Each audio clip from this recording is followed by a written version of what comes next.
नमस्कार। आज मैं आपको लिगामेंट के बारे में बताऊंगा। ये लिगामेंट क्या है? अगर आसान शब्दों में कहें तो लिगामेंट एक इलास्टिक रस्सी है या रोप है। अब इलास्टिक रस्सी का काम क्या होता है? कोई भी रस्सी का काम होता है किसी भी चीज को बांध के रखना या पकड़ के रखना। उसी तरह से जो लिगामेंट होता है वो जॉइंट की जो बोन्स हैं ये उनको पकड़ के रखता है या बांध के रखता है। उससे जॉइंट की स्टेबिलिटी बनी रहती है। जॉइंट स्टेबल रहना बहुत इंपॉर्टेंट है। आप जो भी एक्टिविटी कर रहे हैं, जैसे कि स्टैंडिंग हो, खड़े रहने में, या आप रनिंग, जंपिंग, किकिंग, कोई भी एक्टिविटी कर रहे हो, अगर जॉइंट स्टेबल नहीं है तो आप गिर जाएंगे। तो जॉइंट्स का स्टेबल होना बहुत इंपॉर्टेंट है और लिगामेंट का सबसे इंपॉर्टेंट फंक्शन यही है, जॉइंट को स्टेबल कर। अच्छा, लिगामेंट की इलास्टिसिटी के फायदे क्या है? जो सबसे इंपॉर्टेंट फायदा है वो है locking and unlocking of a joint में। लॉकिंग अनलॉकिंग में आपको बताऊंगा कि क्यों जरूरी है। अब लॉकिंग में क्या होता है कि जब आप खड़े रहते हैं तो आपकी बोन्स रोटेट करती है। जब बोन्स रोटेट करेगी तो ये लिगामेंट भी रोटेट हो जाएगी या ट्विस्ट हो जाएगी। अब आप सोचिए कि आप एक रस्सी लेंगे या स्प्रिंग लेंगे और उसको रोटेट करेंगे तो जैसे देखेंगे जितना रोटेशन होगा उसमें उसका लेंथ छोटा होता जाएगा। इसी प्रकार से अगर लिगामेंट रोटेट होगा तो लिगामेंट का लेंथ भी छोटा हो जाएगा। तो अगर जॉइंट में लिगामेंट में दोनों सरफेस बोन के पकड़ के रखे हैं तो जब वो ट्विस्ट होगा तो दोनों सरफेसेस को वो एक साथ लाके ऐसे बांध देगा टाइटली, जिसको हम लॉकिंग बोलते हैं। जब हम खड़े रहते हैं तो हमारी हिप जॉइंट लॉक होती है, नी जॉइंट लॉक होती है और एंकल एंड फुट लॉक हो जाते हैं, ताकि आप जब खड़े रहें आपकी मसल्स, जॉइंट्स की जो मसल्स है वो रिलैक्स हो जाए। जितना मसल्स रिलैक्स होंगी उतना लंबा आप खड़े रह सकेंगे। तो ये एक बॉडी का मैकेनिज्म है। जब आपको पैर आगे रखना है तो ये जॉइंट्स को फोल्ड होना है। जब ये जॉइंट्स फोल्ड होंगी तो ये लॉकिंग मैकेनिज्म फिर उल्टा हो जाएगा, तो मसल्स इसको उल्टा घुमाएंगी और जो लिगामेंट टाइट हुआ है वो उल्टा ट्विस्ट होगा, फिर से वो लेंथन हो जाएगा और पैर फोल्ड हो जाएगा। जब पैर फोल्ड हो जाएगा तो इसको आप आगे रखेंगे।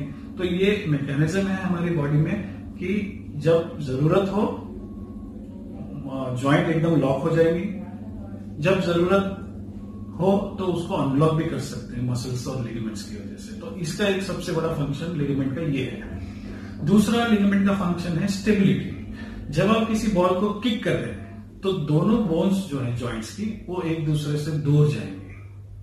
तो इन दोनों को वापस पकड़ के रखने के लिए जॉइंट की इलास्टिसिटी बहुत जरूरी है और ये इलास्टिसिटी आती है जॉइंट्स की लिगामेंट्स से और मसल से। तो ये उसको वापस पकड़ के रखती है, तो जॉइंट को स्टेबल करती है। तो ये दो फंक्शन स्टेबिलिटी और लॉकिंग अनलॉकिंग में लिगामेंट का बहुत इंपॉर्टेंट फंक्शन है। अच्छा, सबसे ज्यादा लिगामेंट इंजरी होती है टकने की, या जिसको हम बोलते हैं एंकल स्प्रेन। माइल्ड भी होता है, सीवियर भी होता है किसी भी स्पोर्ट्स में। उसके बाद आता है घुटने की इंजरी या नी जॉइंट लिगामेंट इंजरी जिसको हम बोलते हैं। इसमें दो लिगामेंट बहुत कॉमन है जो इंजर होते हैं। एक होता है एसीएल और दूसरा होता है एमसीएल। एसीएल मतलब एंटीरियर क्रूशिएट लिगामेंट, एमसीएल मतलब medial collateral ligament. Usually running sports में ये बहुत कॉमनली इन्वॉल्व होते हैं। किसी भी स्पोर्ट में रनिंग इन्वॉल्व हो या सडन टर्निंग एक्टिविटीज जिसको हम पिवटिंग एक्टिविटीज बोलते हैं, या कॉन्टैक्ट स्पोर्ट में कोई ओपोनेंट आपको हिट कर देता है, तो उस टाइप के स्पोर्ट्स में नी इंजरीज बहुत कॉमन है। थर्ड इंजरी जो कॉमन है वो है एल्बो की। एल्बो मतलब कि कोनी की इंजरी। ये थ्रोइंग स्पोर्ट्स में बहुत कॉमन होती है। थ्रोइंग स्पोर्ट्स मतलब कि जैसे कि जेवलिन थ्रो हो गया, या ओवरहेड स्पोर्ट्स में टेनिस हो गया, बैडमिंटन हो गया, वॉलीबॉल हो गया। तो इस तरह के स्पोर्ट्स में ये बहुत कॉमन होता है। इसमें जो लिगामेंट इन्वॉल्व होता है उसको यूसीएल बोलते हैं, अल्नर कोलैटरल लिगामेंट। ये सबसे कॉमन इन्वॉल्व होता है इसमें। उसके बाद आता है shoulder injuries, ligament injury shoulder की। उसके बाद आती है रिस्ट इंजरीज, ये लेसर कॉमन इंजरीज है। फिर आती है हिप इंजरीज। तो कोई भी जॉइंट इन्वॉल्व हो सकता है किसी भी स्पोर्ट में, बट कॉमनली जो देखा जाता है वो है टकने की इंजरी, उसके बाद घुटने की इंजरी, उसके बाद शोल्डर एंड एल्बो की इंजरीज। अब अगर इंजरी हो जाए तो अच्छा, स्पोर्ट्स में अगर इंजरी हो जाए तो फर्स्ट एड क्या करना है? तो पहला तो फर्स्ट स्टेज में आता है कि आप जो भी स्पोर्ट्स खेल रहे हैं उसको रोकना है या उससे रेस्ट देना है।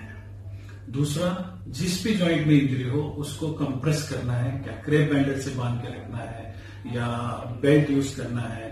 तो उससे क्या होगा कि स्वेलिंग और बढ़ेगी नहीं, जितनी स्वेलिंग होगी उतना पेन बढ़ेगा। तीसरी चीज, आइस पैक एप्लीकेशन, जो बहुत इंपॉर्टेंट है। इसमें क्या करते हैं कि आइस पैक को टॉवल से कवर करके जहां पे आपको इंजरी हुई है उस पे आपको 10 मिनट लगा देना है। यूजुअली 4 से 5 बार दिन में हम कर सकते हैं। जितना हम आइस लगाएंगे उतना ही पेन कम होगा, स्वेलिंग कम होगी। तो आइस बहुत इंपॉर्टेंट है। तीसरा है ऑप्टिमम लोडिंग, मतलब कि आप जैसे अगर टखने की इंजरी है या घुटने की इंजरी है तो आप कंप्लीट बेड रेस्ट लेने की जरूरत नहीं है। आप बेल्ट लगा के वेट डाल के भी चल सकते हैं, बट प्रोटेक्टेड वेट बेयरिंग करना है, आपको सपोर्ट देना है, इंजरी बढ़ न जाए उसका प्रोटेक्शन लेना है। ऑप्टिमम लोडिंग जिसको हम बोलते हैं। फिर एलिवेशन, इसमें क्या करना है कि अगर जैसे लेग में इंजरी है आपको उसको पिलो के ऊपर या हाइट में थोड़ा सा उसको एलिवेट करके रखना है। जितना एलिवेशन करेंगे उतना सूजन कम होगी, जितना सूजन कम होगी उतना पेन कम होगा। जैसे जैसे स्वेलिंग कम होती जाएगी वो हीलिंग में आपको हेल्प करेगा। अब आती है बात ट्रीटमेंट की। तो ट्रीटमेंट भी अलग अलग प्रकार का ट्रीटमेंट होता है। आपकी एक्सरे फाइंडिंग, आपके एमआरआई फाइंडिंग पे डिपेंड करता है कि कितना सीवियर इंजरी है, उस हिसाब से ट्रीटमेंट डिसाइड होता है। अब मेनली 3 टाइप के ट्रीटमेंट ऑप्शंस हैं हमारे पास। एक तो हो गया फिजियोथेरेपी, जिसमें हम फिजिकल मेथड्स यूज करते हैं ताकि आपका पेन वेन कम हो जाए, आपका लिगामेंट हीलिंग स्टार्ट हो जाए लिगामेंट की, और आपकी जो मसल्स हैं वो वापस एट्रोफी ना होके उसमें वापस स्ट्रेंथ आ जाए और वापस बैलेंसिंग वगैरह आ जाए। ये हो गया फिजियोथेरेपी। दूसरा जो होता है वो है सर्जिकल पार्ट। सर्जिकल में भी अलग अलग टाइप की सर्जरीज होती है, जैसे कि की होल सर्जरी हो गई जिसको हम आर्थ्रोस्कोपिक सर्जरी बोलते हैं, या ओपन सर्जरी हो गई जिसको जब इंजरी जॉइंट के बाहर हो तो उसको ओपन सर्जरी से ही ठीक किया जा सकता है। लिगामेंट रिपेयर सर्जरी हो गई जहां लिगामेंट को हम रिपेयर करते हैं, या फिर लिगामेंट रिकंस्ट्रक्शन सर्जरी हो गई जिसमें नया लिगामेंट बना के जॉइंट में डालना पड़ता है, जहां पे भी लिगामेंट हील नहीं होता है। यूजुअली ये एसीएल टेयर में रिकंस्ट्रक्शन ज्यादा कॉमन है रिपेयर से ज्यादा। उसके बाद आता है नए मेथड्स, जो लेटेस्ट टेक्नोलॉजी की वजह से जो मेथड्स आए हैं उनमें से एक मेथड है पीआरपी इंजेक्शंस।